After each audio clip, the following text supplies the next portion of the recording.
और मैं उनके पीछे हूँ।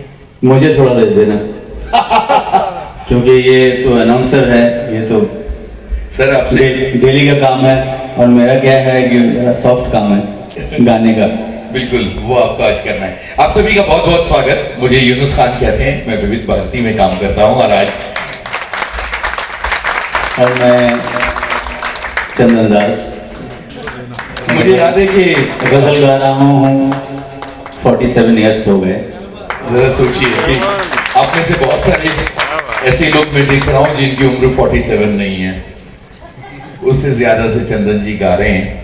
मुझे याद है कि बहुत बरस पहले टेलीविजन पर एक सीरियल आता था, फिर वही तलाश। आप में से कितने लोगों को फिर वही तलाश याद है? उसका टाइटल सॉन्ग चंदन दास जी ने गाया था, कभी हादसों की डगर मिले, कभी मुश्किलों का सफर मिले, ये चिराग है मेरी राह के, मुझे मंजिलों की तलाश है। अभी भी तलाश है, अभी भी तलाश है, बिल्कुल हम दोनों को अभी भी आगे भी रहेगा।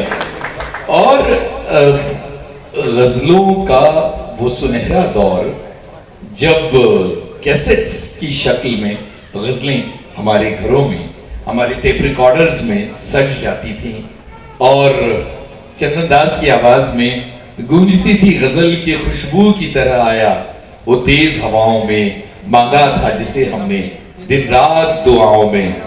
और इस गजल का ये शेर कि तुम छत पे नहीं आए, मैं घर से नहीं निकला। क्या तुम छत पे नहीं आए, मैं घर से नहीं निकला, ये चांद बहुत भटका सावन की घटाओं में, खुशबू की तरह मांगा। चंदन दास जी ने बहुत सारी गजलों को जिंदा कर दिया। और इसमें एक शेर है कि इस शहर में एक लड़की, वाह वाह, इस शहर में एक लड़की बिल्कुल है गजल जैसी, वाह, फूलों सा बदन वाली, खुशबू से यादाओं में। क्या बात, क्या बात है। तो चंदन जी, आज आपने इतने सारे प्रतिभागियों को सुना, मामला बिल्कुल बुनियाद से शुरू करते हैं। 3 सीखें। सारे प्रतिभागी मौजूद हैं, जरा हाथ उठाइए जिन्होंने गजलें गाई। कहाँ बैठे? हाँ, देख रहा हूं मैं कि काफी सारे लोग मौजूद। भाई उनको तो इंतजार है ना कि किसका इंतजार है? बिल्कुल किसको मिलेगा, 40 मिलेगा कि 60 मिलेगा। सही है चंदन जी। 3 चीजें जी, 3 सीखें जो आप आज के इन परफॉर्मेंसेस को देखने के बाद इन बच्चों को देना चाहते हैं, वो बताइए। सबसे पहले तो मैं ये कहूंगा कि बहुत गजल जो है बड़ी सॉफ्ट चीज है, इसमें बहुत बेचैनी नहीं होनी चाहिए। बहुत बढ़िया बात है। बहुत बेचैनी नहीं होना चाहिए। और गजल का सबसे बड़ी चीज है, गायकी इतनी बड़ी चीज नहीं है जितनी पोएट्री है। वाह, मेन चीज है पोएट्री। बहुत प्यारी बात, बहुत ही प्यारी बात। जब आप पोएट्री को समझेंगे तो उसकी जो वजन है, कहाँ पे छोड़ना है, कहाँ पे गाना है। जैसे कि ये चिराग बेनजर है, ये सितारा बेजुबां है, वाह, अभी तुझसे मिलता जुलता कोई दूसरा कहाँ है।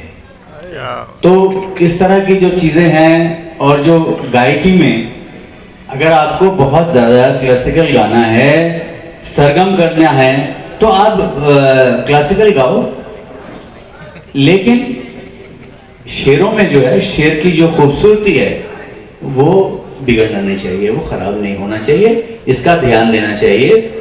और सुरों पे ठहराव वो भी जरूरी है, और सही तालीम होना बहुत जरूरी है। बहुत ही जरूरी सबक चंदन जी ने आज नई पीढ़ी के इन तमाम गायकों को दिए हैं। और जो पहली बात उन्होंने कही वो है कि जल्दीबाजी, बेचैनी नहीं होनी चाहिए। जो दूसरी बात है वो और महत्वपूर्ण बात है, और वो चंदन जी ने पूरी जिंदगी अपने करियर में इस बात को निभाया है, और वो ये है कि पोइट्री उन्होंने बहुत उम्दा गाई। आपने सबसे ज्यादा बशीर बद्र साहब को गाया है, क्या वजह है इसकी? क्योंकि उस टाइम पे तो कोई फोन वगैरह तो कुछ थे नहीं। जी जी, बस अपना खतो किताबत होती रहती थी, हम उनको लिखा करते थे, वो मेरठ में रहते थे जी, और मुझे वो गज़लें भेजा करते थे। और जब मैं पहली बार जब उर्दू टीवी में गाया ऑल इंडिया रेडियो में, तो वहाँ हमारे एक प्रोड्यूसर थे मुजीब सिद्दीकी करके जी, उन्होंने मुझे 2 गज़लें दी। जो चंदन, अगर ये 2 गज़लें अगर तुम कभी गाओगे तो ये डॉक्टर बशीर बदर साहब हैं जो मेरठ में रहते हैं, उनको बहुत अच्छा लगेगा। तो उन्होंने वो 2 गज़लें मुझे दी और मैंने मेरा पहला एल्बम 82 में इंट्रोड्यूसिंग चंदन दास के नाम से आया, और वो एल्बम में मैंने वो सबसे पहली 2 गज़ल वो मैंने गाया, जिसका मतलब था कि ये चिराग बेनजर है, ये सितारा बेजुबां है, अभी तुझसे मिलता जुलता कोई दूसरा कहाँ है, और मैं गजल सुना रहा हूँ कि बरस रही है शबनम। वाह, मैं गजल सुना रहा हूँ कि बरस रही है शबनम, कि बरस रही है शबनम, मेरे आंसुओं का किस्सा तेरे दिल की दास्तां है। आहा, क्या बात, क्या और वो चांदनी का बदन खुशबुओं का साया है, बहुत अजीज हमें है मगर पराया है।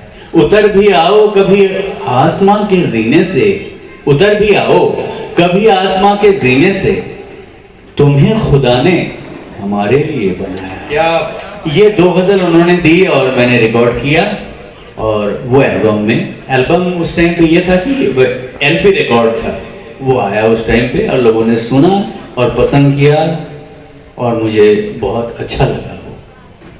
इंट्रोड्यूसिंग चंदन दास जो एल्बम था, वो आपका पहला कदम गजलों की दुनिया में, एक बहुत बड़े गजल गायक जिन्होंने आपका हाथ पकड़ के आपको गजलों की दुनिया में ला दिया, उनकी बात की जाए। वो हमारे भाई साहब तलत अजीज साहब थे। वाह, तो उनका उस टाइम पे उन्होंने जगजीत सिंह साहब ने उनका पहला एल्बम किया, जगजीत सिंह प्रेजेंट्स तलत अजीज जी। वो एल्बम जब आया और मैं दिल्ली में था और मैं दुकानों में जाता था और कैसेट के लिए मैं पूछा करता था कि नया क्या कैसेट आया है, प्लीज़ आया तो आप दीजिए मुझे। तो उन्होंने बोला कि भाई ये जगजीत सिंह प्रेजेंट तलत अजीज आया है, आप सुनिए। तो मैं उनकी गज़लें जो है वो मैं लेके गाया करता था। और उनका क्या हुआ, उनका जब रिकॉर्ड वो पॉपुलर हुआ तो वो मेरठ में आए थे यहाँ पे प्रोग्राम करने के लिए, और वापसी में दिल्ली होते हुए बॉम्बे जा रहे थे।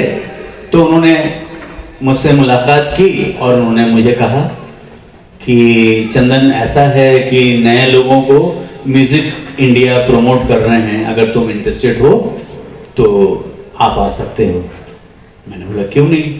उन्होंने फिर 1 हफ्ते के बाद मेरे को बुलाया और मैं बॉम्बे चला गया और म्यूज़िक इंडिया से मेरा एल्बम, उन्होंने बोला कि एल्बम आपका 6 महीने के बाद होगा, और मैंने कॉन्ट्रैक्ट साइन कर लिया।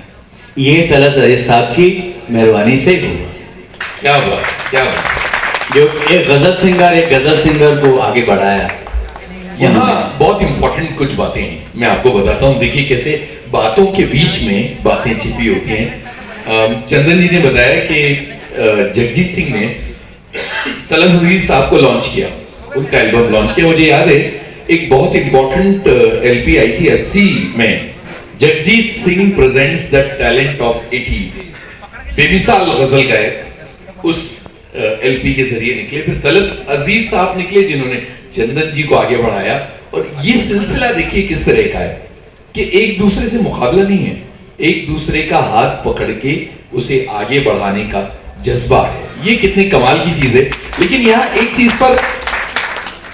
चीज पर और गौर करने की जरूरत है कि जिस वक्त चंदन दास जी ने गजलों की दुनिया में कदम रखा, जगजीत सिंह साहब चमक रहे थे। उनके पीछे की पीढ़ी में घनश्याम वासवानी, तलत अजीज, अशोक खोसला वगैरह चमक रहे थे। और उसके बाद चंदन दास जी को आना था, अपनी एक मैनरिज्म, अपनी एक तैयारी, अपना एक तरीका, उसके जरिए अपनी राह बनानी थी। कितना मुश्किल था ये काम? बहुत मुश्किल था। जब मैं म्यूजिक इंडिया में गया तो उन्होंने कहा कि चंदन दास जी, ये गाई हुई गजलें नहीं चलेगी, आपको अपना धुन बनाना पड़ेगा और आप शायरों से कांटेक्ट कीजिए और उनकी शायरी जो है आप लेके आइए नया। फिर मैं उसके पीछे लग गया, एल्बम के पीछे, 8 गानों के पीछे, और मैं रात रात